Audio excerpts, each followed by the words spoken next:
बोलिए शंकर भगवान की जय।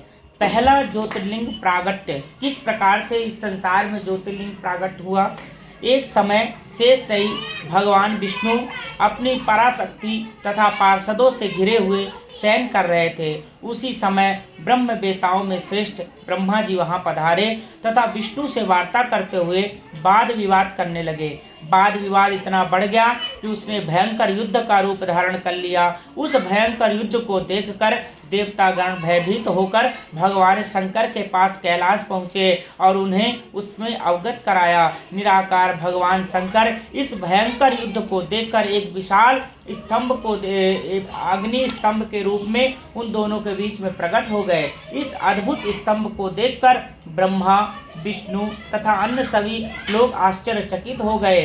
ब्रह्मा विष्णु दोनों इसकी ऊंचाई तथा जड़ की सीमा देखने लगे। विचार किया। विष्णु सूकर का रूप धारण करके इसकी जड़ की खोज में नीचे की ओर चले गए। इसी प्रकार ब्रह्मा भी हंस का रूप धारण करके उसका अंत खोजने के लिए ऊपर की ओर चल पड़े। पाताल लोक को खोदकर बहुत दूर तक जाने पर भी विष्णु को उस अग्नि स्तंभ का आधार नहीं मिला। वे थक थक कर हार गए, रणभूमि में वापस आ गए। दूसरी ओर ब्रह्मा जी ने आकाश मार्ग से जाते हुए मार्ग में एक अद्भुत केतकी केवड़े के पुष्प को गिरते हुए देखा।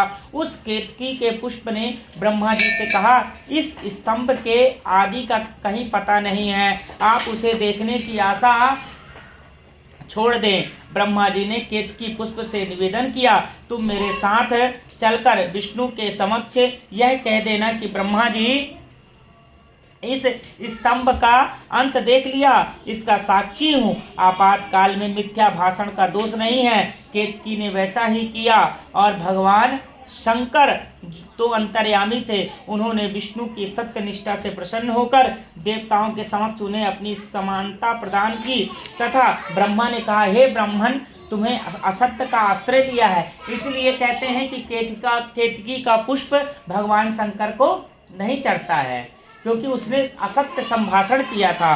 क्या आश्रय लिया है, इसलिए संसार में तुम्हारा सत्कार नहीं होगा और इसीलिए ब्रह्मा जी की पूजा भी नहीं होती है।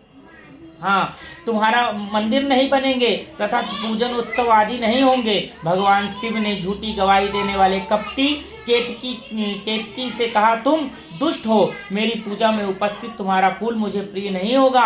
तदंतर भगवान शंकर ब्रह्मा विष्णु तथा केतकी का पुष्प पर अनुग्रह करके सभी देवता स्तुत होकर सभा में शोभित हुए और इसी दिन से शिव का पहला शिवलिंग का प्रादुर्भाव हुआ। उसी को शिवरात्रि मानते हैं लोग बाग। लेकिन आजकल लोग बाग विवाह करवाते हैं, अच्छी बात है, भगवान का तो रोज विवाह हो, हर चीज हो, लेकिन कहा जाता है कि पहला शिवलिंग इस संसार में स्थापित हुआ आया वही शिवरात्रि है।